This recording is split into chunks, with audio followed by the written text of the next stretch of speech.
Ladies and gentlemen, welcome at the Oceanographic Museum of Monaco. Thank you for coming here today for this very special event celebrating a clean and healthy ocean and the biodiversity of our planet. To introduce today's event, I leave the floor to Mr. Robert Calcagno, CEO of the Oceanographic Institute. Your Serene Highness, Monseigneur, dear Commissioner Virginijus Sinkevicius, dear Inger Andersent, Executive Director of the United Nations Environment Programme, Your Excellency, Minister of State of the Principality of Monaco, dear representative of the Chairman of the National Council, Your Excellencies, Ministers and officials of the Government of Monaco, members of the diplomatic and consular corps. Dear friends, distinguished ladies and gentlemen, dear Mrs. Anderson, I think you visited the Oceanographic Museum back in 2016, if my memory is good. But it's the first time we welcome you here as the Executive Director of UNEP. Dear Commissioner Virginijus Sinkevicius, I think you never visited the Oceanographic Museum, or at least I'm sure you never visited the Oceanographic Museum as the European Commissioner for Environment, Ocean and Fisheries. Therefore, I would like to extend a very, very special welcome for you today. And I know that this morning you did not have time to visit or to visit it again, our aquarium. And I would strongly encourage you to take a few minutes just after the event to have a look on the different aquarium. And I hope that you will agree with me that they are really beautiful, healthy, and full of life. Now, I would like to ask you maybe a questions. Do you have any ideas about what the key points to keep an aquarium beautiful and healthy are? It's a difficult question, so let me help you, and I think I can give you the answer. That's my job, indeed. We need at least two criteria. One is to keep the aquarium without pollution. No pollution, no plastic pollution, of course, but clean water, clean air, good lighting. And the second one is to keep in it a diversity of life in order to recreate a rich and stable ecosystem. I know that circular economy is one of your priority, Commissioner, and I would say maybe we need to recreate a circular economy in our aquarium. Now, after inviting you to visit our aquarium, let me ask you to go a little bit far away and to follow me to the moon. And let's have a look on our beautiful blue planet. What can you see indeed? A very large aquarium. Or, if I want to be a little bit more accurate, 71% aquarium and 29% terrarium. I think it will be only fair that humankind take care of our blue planet at least as well as we take care of our aquaria. The European Commission is fully aware of that necessity. And that is the main reason why your predecessor, Commissioner Carmenu Vela, decided to launch the Beat Plastic Pollution campaign at the Oceanographic Museum 3 years ago. At that time, the Oceanographic Institute was working very actively to assist you. And I think it was instrumental alongside the World Association of Zoo and Aquarium and the European Unions of Aquarium Curators in creating a very strong and global coalition of aquaria to fight plastic pollution. Commissioner Virginijus Sinkevicius will soon give us the exact number of aquaria committed to that campaign. But let me tell you already that we should not be too far from 200. And it's a large number which represents a total of more than 60 million visitors every year. I am pleased that we are today all together to celebrate the success of this campaign and also to witness its strengthening and widening thanks to you, not only in one direction, but simultaneously in 3 directions. First one, geographical widening with the handing over of the plastic campaign from the European Union to the United Nations program, Environment Program.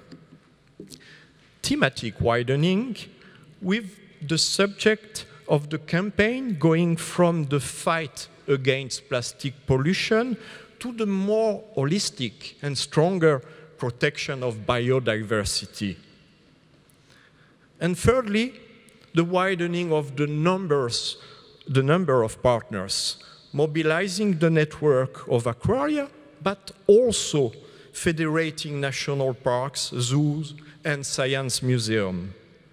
So I really would like to thank Commissioner Virginijus Sinkevicius and Executive Director Inger Andersen once again for present here today and for the initiative and commitment. And I would like to assure them that the Oceanographic Institute will strongly join this new coalition. Thank you very much for your attention.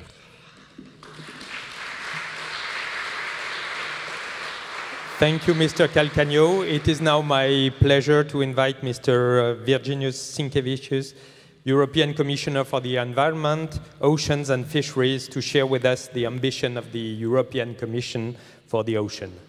Please. Your Serene Highness, Ms. Anderson, Ms.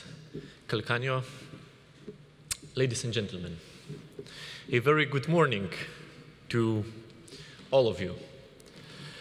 Thank you for coming to this ceremony, and many thanks, of course, for the Oceanographic Institute and the Foundation Prince Albert I for co-organizing this event.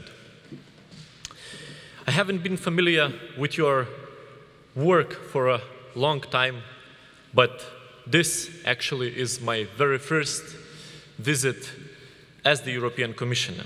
And it's a great pleasure to be in this iconic temple of the ocean. We have invited everyone here today for 2 reasons.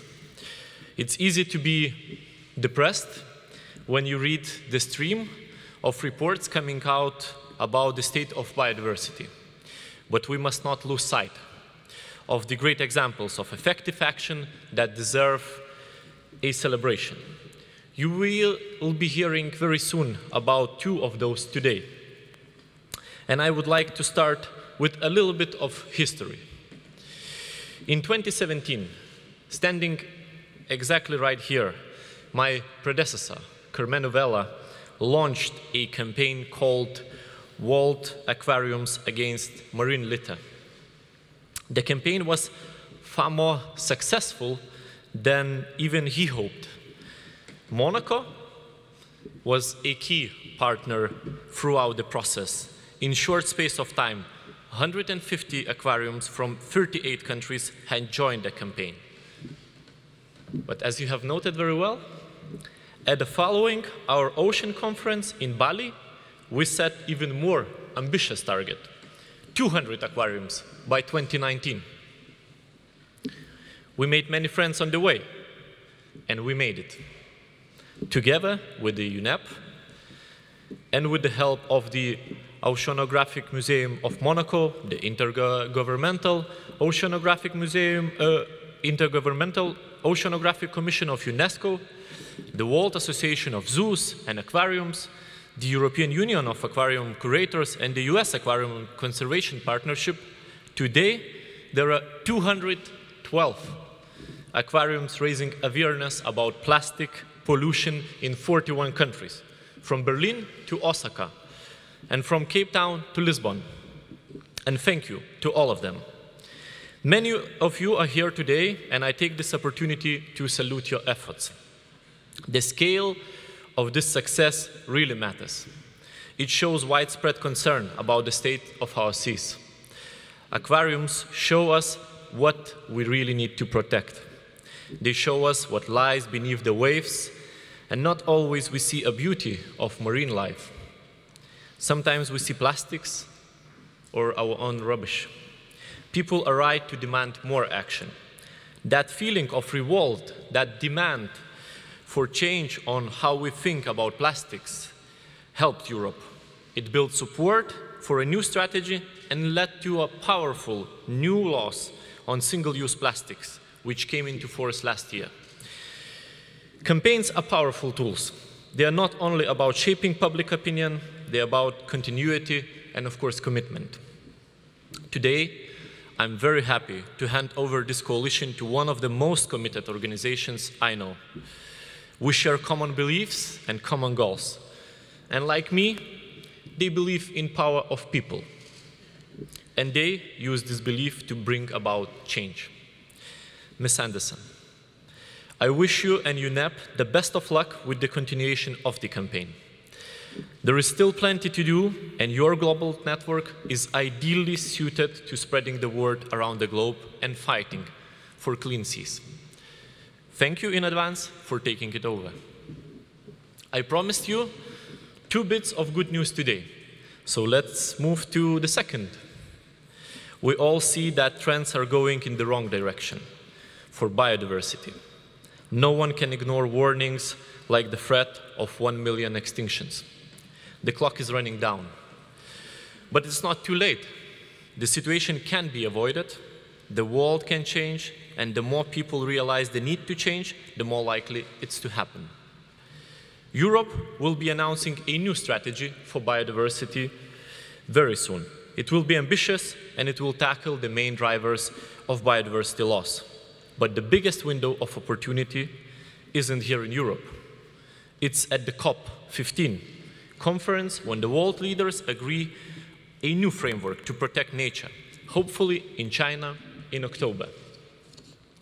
My thinking is the bigger social momentum is, the more likely we are going to deliver an ambitious agreement.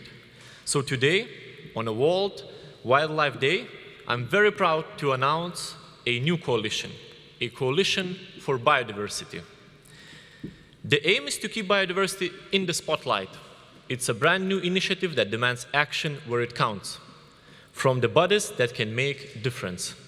The aim is, again, to join forces, to harness the persuasive power of all institutions that show and explain nature to the public. Not just aquariums this time, but also national parks, zoos, botanic gardens, science museums, and museums of natural history around the globe. These people are keenly aware of the importance of change and want to channel that determination into an international action once again.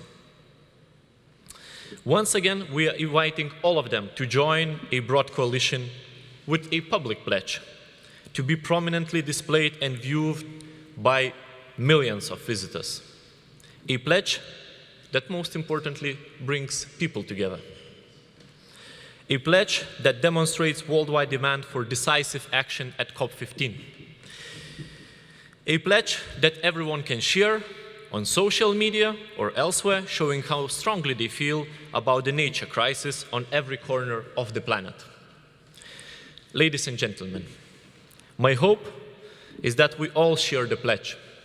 I'm counting on all of you to spread the word and help build the momentum for transformative change.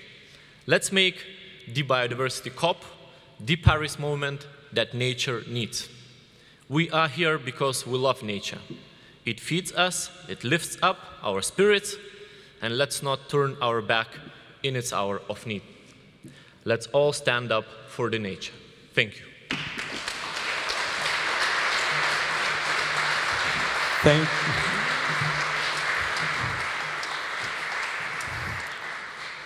Thank you, Mr. Commissioner.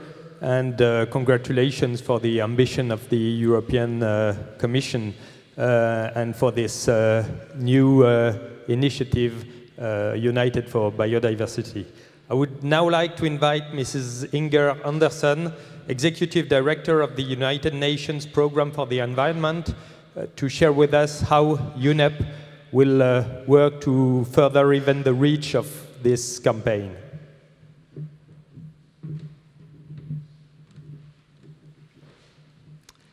Thank you, and good morning. First of all, Your Serene Highness, how can we thank you enough for your leadership and for the leadership of your beautiful country? It is an honor again to be here. And Mr. Singleuse, thank you for your leadership. We met for the first time yesterday, and I can already see that there's a new fire in the belly of the EU, and not least, of course, because of you, but also because of the Green Deal. Let me also thank Mr. Calcagno. It is always a pleasure to come back and visit these beautiful halls. And let me thank everyone else that have been so involved in making this amazing event happen. Excellencies, ladies and gentlemen, let me first then say, coming back to Monaco and the beautiful weather that we see, the blue sky and the ocean, the warm hospitality that we have come to appreciate, the friendship of the Principality to the United Nations Environment Programme, and maybe more importantly, to nature. Over the years, over the decades, over the generations, we thank you, we thank you. As many of you know, and as the Commissioner just mentioned, today is World Wildlife Day. Today is World Wildlife Day, and the theme is sustaining all life on Earth. That we even need to utter those words, sustaining all life on Earth, should ring alarm bells. We've long assumed that nature will provide us no matter what, that harvest will follow harvest, that rains will follow rains, that the bounty of the earth would be endless, an inexhaustible resource for us to tap. But the veil is falling. Human activities are pushing the natural world's limits to breaking point, placing the well-being of all creatures on Earth, including our own, in grave peril. The warning signs are all around. Forests are destroyed by wildfires, glaciers melting at alarming speeds, a mass extinction of species, dying of coral reefs, the ecosystem that feeds us, clothes us, gives us our water to drink, the clothes we wear, the buildings we live in, that are so essential to life on Earth, are collapsing around us. And the oceans are suffocating. Because when we look out at this beautiful Mediterranean through this magnificent museum over this vast blue expanse of the Mediterranean, we could be forgiven for thinking that all is well. Because the view has not changed much over 1,000 years and more. But what we know now and what science has told us is that beneath those beautiful seas, there's a profoundly unsettling changes taking place. Global heating is causing the world's ocean to warm at an alarming rate. Imagine the equivalence of 5 atomic bombs exploding underwater every second. 5 atomic Hiroshima equivalent bombs every second. And you can begin to grasp just how much heat these oceans are absorbing. These changes are disrupting one of the world's most important food baskets, which provides 1/5 of the world's population with its supply of protein. Entire fisheries are being wiped out, while coral reefs die en masse, destroying livelihoods and human well-being in the process. And the oxygen zone, deprived zones, some zones are the size of Florida, continue to spread, choking marine life off. So we are quite literally suffocating our oceans. And I am often asked to be the good news bearer, but we must recall that the facts and science is speaking to us in unmistakable terms. These changes are also, as we know, fueling sea level rise, etc. To change course will require a change of perspective. The natural world must inspire more than awe. We must return to a time when we understood just how the living world sustains humanity, how nature is at the core of everything. It underpins societies, peoples, and cultures. And we must accept that oceans and the rest of the world's natural world, the natural world occupy a critical place in our psyches, but also in our economies. This is borne by facts. Half of the world's GDP is based on nature. 14 of the 17 SDGs are underpinned by nature. These are the forests that clean our water, the soils and the pollinators that grow our crops, the coral reefs that provide us with seafoods and protects our coasts. And we must begin to see the natural world for what it is, a vast interconnected web of living systems. And when we talk of making 2020 the super year for nature, that's what we mean. We mean that making sure that every child and every adult understands the imperative role that nature plays. That is what we need to get to understand, that nature is the cornerstone of our very existence. And the beauty of this understanding is that the same is true in reverse. By tackling the damage done to one part of the system, we can begin to revert and change and turn around the damage done elsewhere. And that is why we're here today. Marine litter, as we saw and we heard, is this immense blight on the natural world and a critical threat facing our oceans and seas today. We know that our millions of tons end up in the ocean and polluting our seas, and we know that that is critical to tackle. We are in the business of arresting the destruction of the natural world so that we can, in the spirit of World Wildlife Day, sustain life on Earth, including our own. And part of this battle will require mobilization of forces that bring people from every walk of life closer to nature. And that is why the Aquaria Coalition stood up just 2-3 years ago in this very august hall is so important, because its effort, thanks to the leadership of the European Union, to raise awareness on the needs to prevent marine litter and plastic pollution has excelled. We heard the number of aquaria that are involved in many, many countries across the world, working tirelessly to raise public awareness about the blight of marine litter. And tapping into that energy of the young, the enthusiastic, the visitors coming in. How better can we do this now, from what we hear from the Commissioner, of tying that into a broader campaign for biodiversity? And I thank you, because in this important time in history, as we seek to tap into the groundswell of support for nature, I'm so pleased that the European Union is issuing its call for biodiversity, which invites aquaria and botanical gardens and zoos and national parks, protected areas, natural history and science museum, and many, many more to join hands to take action for nature. Because if we are to craft a deal that saves nature, then we need the public to drive that political change that gets us to that deal. People around the world will need to get behind our efforts to make 2020 that super year for nature. They need to understand the need, and they need to see their role.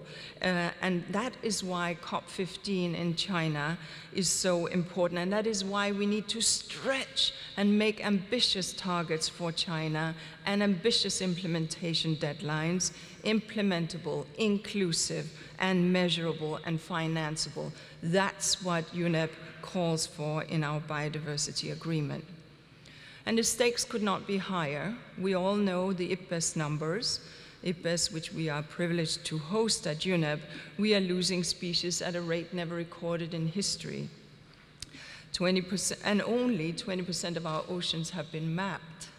So we don't even know what we don't know, and we don't know what we are losing. But we know that we are losing species at this incredibly rapid pace. And yet, we feel this loss. We feel this loss of some of the most basic human needs, the loss of fishing opportunity, the loss of food, the loss of water, the changes of rainfall, the loss of human well-being, the loss of prosperity and of jobs, the despair about the future in many coastal communities. But we also see the loss in the loss of nature's majesty, in the loss of awe and beauty that nature has presented to humankind since the beginning of time. Beauty that has inspired the greatest artists, the greatest poets, woven into our traditions and folklore. Are we going to be the generation that allow these to disappear? No. So here, in Monaco, on World Wildlife Day, in the Super Year for Nature, here we make this decision to halt this loss. Here we make the decision to end destruction in the living world, to create a campaign and a movement, and in doing so to ensure our planetary stability for people, for the planet, for wildlife, for prosperity, and for peace. Thank you.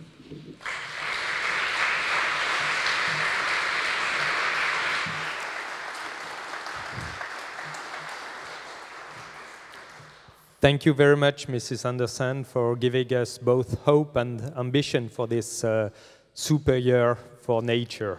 Let us now discover the latest video of the campaign, Single-Use Plastics, Are You Ready to Change? Now coordinated with UNEP.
Now let us enjoy a quick flashback to see how active the campaign has been since 2017, when it started as World Aquariums Against Marine Litter. To comment on the successes, I now call Mr. Martin Zordan, Acting CEO of the World Association of Zoos and Aquariums, and Mrs. Nadia Unais, Vice President for International Affairs here at the Oceanographic Institute. The discussion will be moderated by Mr. Gilles Doignon from the communication team of the European Commission, DG Environment. I also take the opportunity to thank Mr. Doignon, who has been instrumental to plan and organize today's event.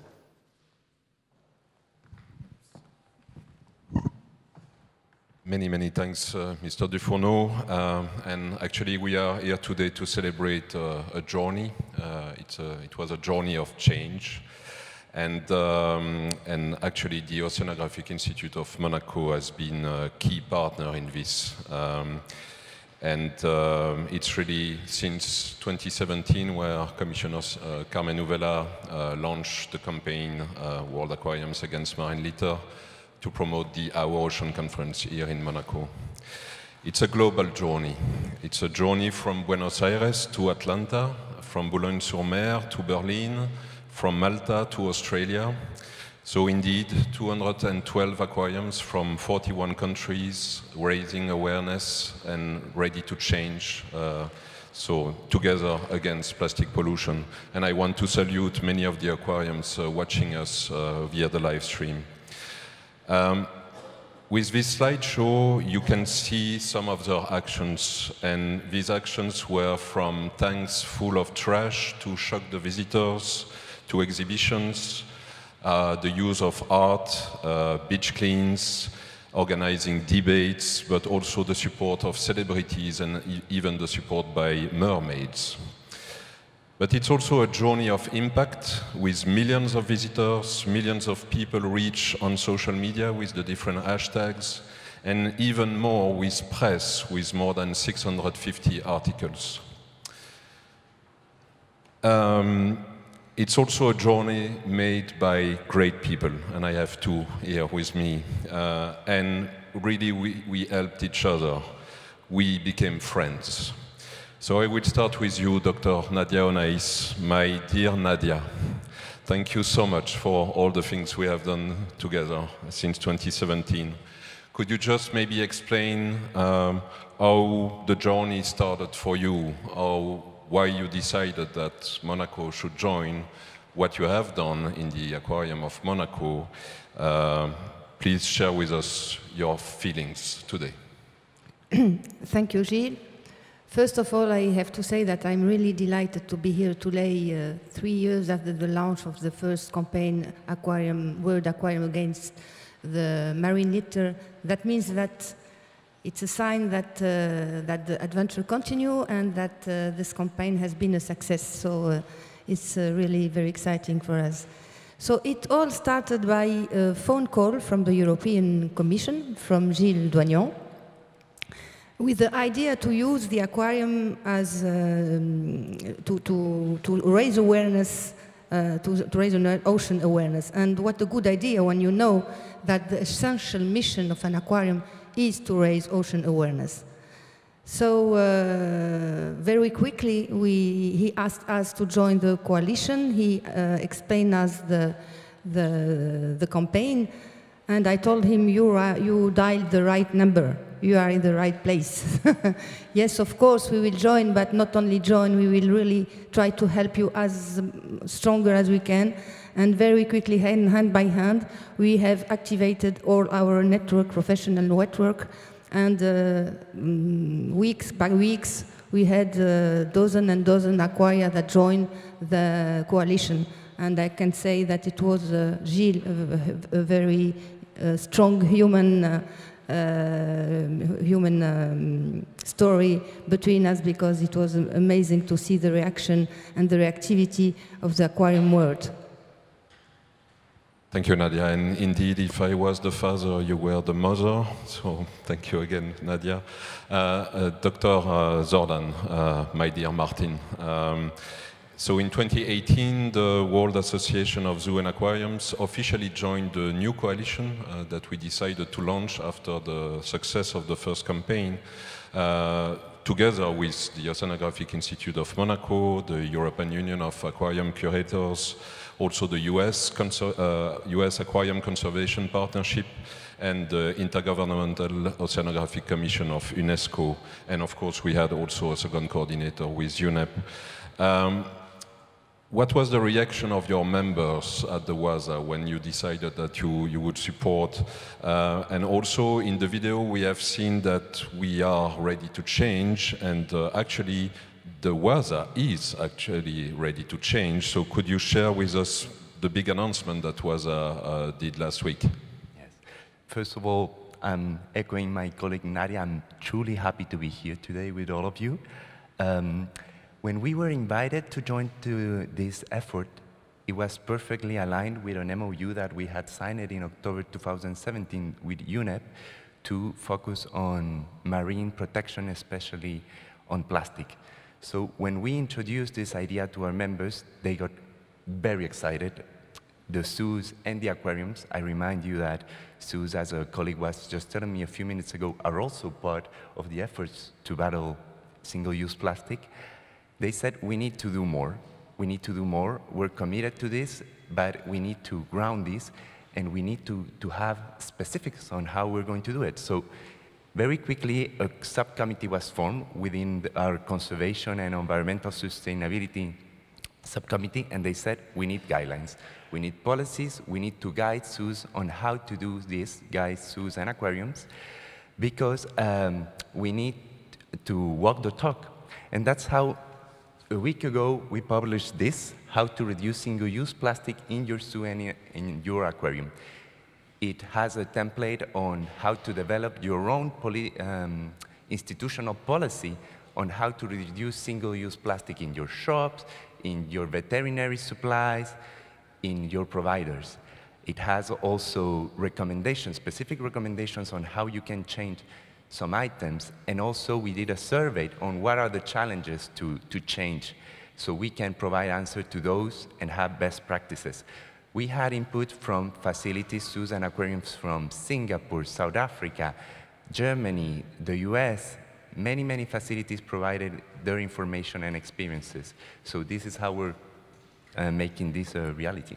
So Martin, I understood there are clear targets for all the zoos and aquariums. You have more than 280 members, so they will ban straws, then cups and so on at the end by 2023. So this is an invitation to all your members, so we hope that there will be this impact. If we go now on the story on biodiversity, so Commissioner Singleuse just launched officially this new coalition for biodiversity. Could you tell us more what is exactly the role of zoos and aquariums for biodiversity?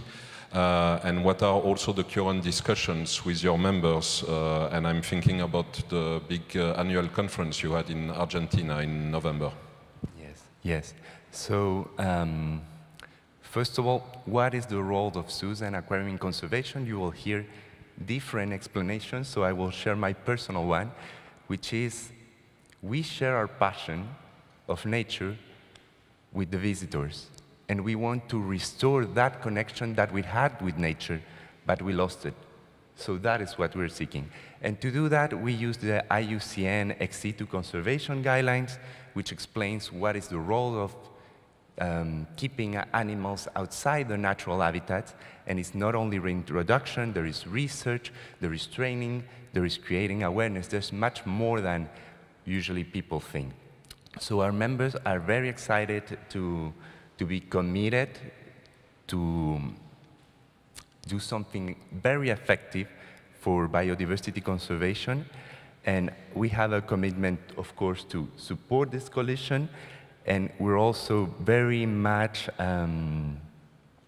we're very excited to launch a campaign called Reverse the Red, which is reversing the trend of red listing species. And we are seeing zoos becoming more active at supporting a model that looks to assess the current state of species, that is red list, planning, a very important component. We need to plan in conservation programs. And third, how we implement those. So that is ACT, is assess, plan, act.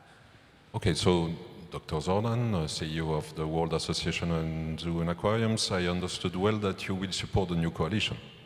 Yes, Thank you. Most definitely. Mission accomplished. So maybe in one word, Martin, could you tell us what is your feeling when you see all the actions that we have done with the aquariums and all the actions we will do with all these other institutions in one word, and then I will ask the same to Nadia. Okay. To me, the word is community. And when you feel you are dealing with such a daunting challenge, that is a challenge for our civilization, you need a community. You need to feel that support. Thank you. Nadia, for the last 3 years, we received many, many stories, some very moving stories with all the impact on the ground. So just one word to express what we have experienced together, and if you have one story to tell, one special story for you. So just a few ways before knowing this story that really touched me. In Monaco, we have chosen art to raise awareness. would be why art. Just look at the ceiling, art is everywhere here. It's that's what wanted our founder, the Prince Albert I of Monaco. So we've worked with an artist, Philippe Pasqua, who made a piece of art. It's a tank filled with waste and plastic, harvested in one single dive. And he wanted to testify by this work the impact of man. I don't tell you more because I think that you have to see it. It's located between two fantastic and very beautiful other tanks. It's shocking, but it's exactly what we wanted to achieve. And the other story is, okay, it comes from Tunisia, a very small aquarium called Dar el-Hout. Dar el-Hout means the house of the fish. It's in Salambo, near Tunis. Within an historical science museum, but also research science center. They have very few means, but very strong willpower. So they joined the campaign very quickly too. They've made also a tank with waste and set up animation. And one of the group perceived in their aquarium for this to see this tank and make this animation, decided after the visit to get in touch with an association, Bouchon d'Amour in Tunisia, and they engaged them, their parents, all the school, and for different activities, like writing a committed song, a sketch, an educational sketch, but also they've organized a field trip to the Punic port and beaches nearby, where they collected of course, waste, but among them, plastic bottle caps to be sold to a recycling center, and the proceeds from the sale are still used to buy school supplies for the most deprived school children in Tunisia, as well as milk, nappies, and toys for nursery. And this action is still continuing. That means that with very few means you can do fantastic things. So it's really a commitment from the aquarium and then an impact on the community and schools and so on. One word to express? Just the one, if I can send one more, few words to really sum up what the involvement of the aquarium is: reactivity, commitment, enthusiasm, and friendship, really friendship. Exactly, because for me, my word is really friendship, and I just want to conclude with 3 stories that we got to. Dr. Van den Sander, one of the founders of the European Union of Aquariums and Curators, was supposed to be with us, but because of the virus, he could not come. But he told me over the phone that actually he's 85, and he said, as a founder of all this coalition of aquarium in '72, now I'm looking at the actions. And he was very proud, and he was saying that for the coalition, it's really the coalition for biodiversity, this is just what we need to do to save the planet. So that's one story, and then we have 3 other slides. So this is one very simple action by the Aquarium of Düsseldorf. So they put plastic bags at the location of the stomach of a sperm whale. So it costs nothing, it takes 10 minutes. And actually, one little boy of 3 years old, Leonard, was so shocked in the aquarium that he started to cry, and he asked his parents to do something to save the whales. But they are living at 250 kilometers from the sea, so at the end, the parents decided to contact the school, the kindergarten, and together with his 80 friends, and it's the next slide, the small Leonard, 3 years old, with 80 friends, they collected all the trash in the area of the kindergarten, 750 kilo of trash. And that was really the message to the new generation, and you can clean your area, and even if it's at 250 kilometers from the sea, you are still helping the whales. And then I will just finish with one last story. It's Lucy. And Lucy, 9 years old, was the first keynote speaker at the European Union of Aquariums Curators in Hull, in UK, in 2018. And she started by saying, just imagine 5 minutes that you are a turtle. Just imagine 5 minutes you are a turtle. And actually you want to eat a jellyfish, and you eat a plastic bag. how would you feel? And that was the message, very powerful message by Lucy, because even if we were working for 3 years on that campaign, we never thought about that. And together with Nadia, we promised to Lucy that we will do more and we will save more turtles. So now, Mrs. Anderson, we hope that UNEP will also save more turtles with us. Thank you.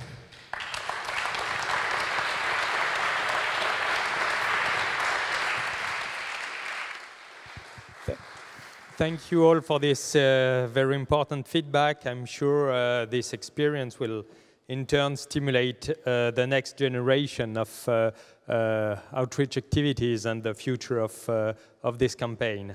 Now, to conclude this event, it is my pleasure to invite His Serene Highness Prince Albert II of Monaco to deliver his vision and his comments. Please, Monseigneur.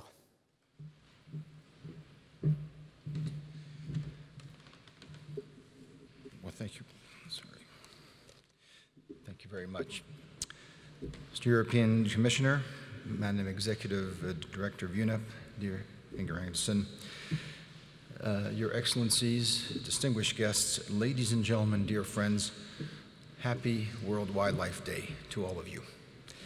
I'm extremely pleased that you were able to join us today for this important event. I'd like to extend, of course, a special welcome and special thanks to Mr. Virginio Sinkevicius, European Commissioner for Environment, Oceans and Fisheries, as well as to Mrs. Inger Anderson, Executive Director of UNEP, that my foundation and I have worked with for so many years in other capacities.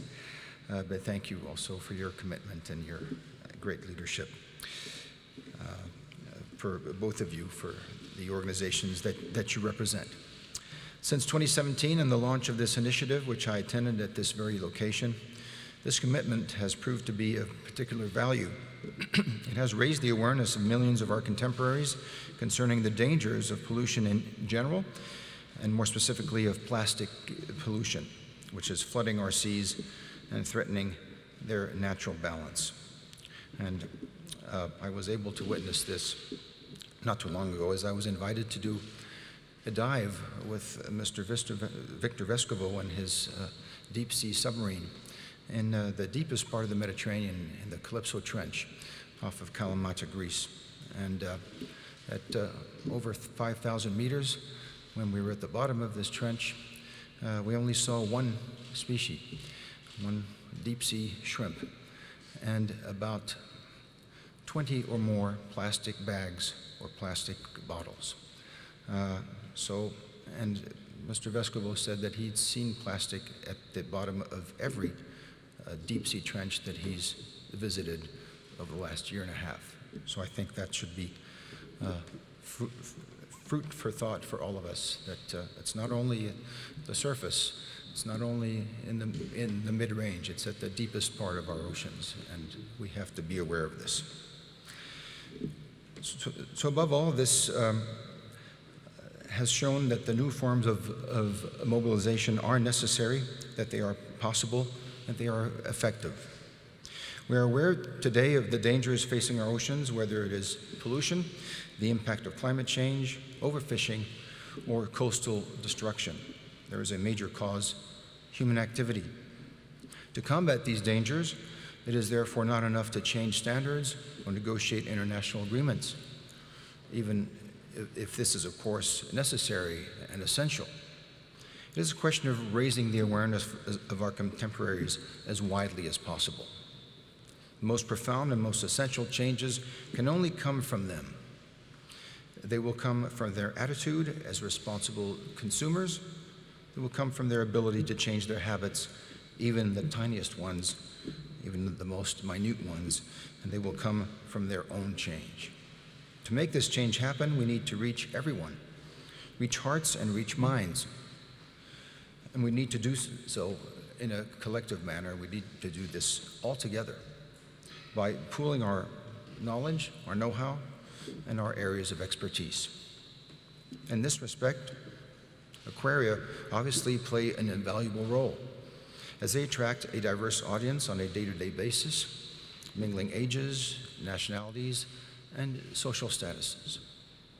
A role which is all the more invaluable when it is part, as it is in this case, of an appropriate strategy for a clear defined cause which is promoted by adequate means from exhibitions to social networks.